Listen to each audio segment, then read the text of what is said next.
ملګرو کم یو خبر در سره هم شیر کوم ورسره په سوشل میډیا چې سره روان دي د ګیلمن وزیر په عقله باندې د هغې کوم مکمل معلومات چې دی در سره شیر کوم.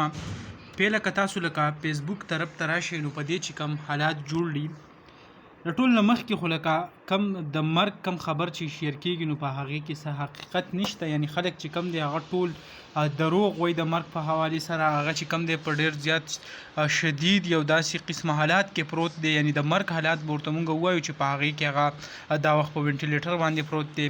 د دې نه علاوه که تاسو وګورئ لکه زیات تر کومه ګیله چې خلک کوي د حکومت نه هغه دا ده چې ګیلمن وزیر ته دی کم ایر امبولینس سروس چې دی هغه ورکړی شي، دا دی د ملک نه ویستلی شي داسې جرمني ته یا بل ملک ته، او هلته چې کم دی د دې علاج هغه وایي پاسیبل دی چې وشي.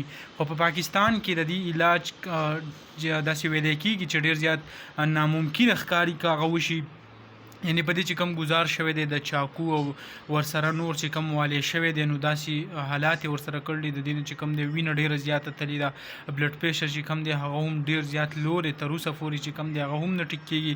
د ډاکټرانو کومه وینا چې ده هغه وایي چې دا وخت د دې کوم صورتحال چې دی هغه ډېر زیات تشویشناک دی. نو الله دې وکړي چې الله تعالی ول صحت ورکړي او بیا هغه شان د پښتنو په کار راشي او د هغو کوم خدمت چې کوي هغه جاري وساتي. نو دغه کوم معلومات چې راتله به تاسو سره وار په وار شیر کوو انشاءالله. بل ویډیو کې ملاویږو. الله حافظ.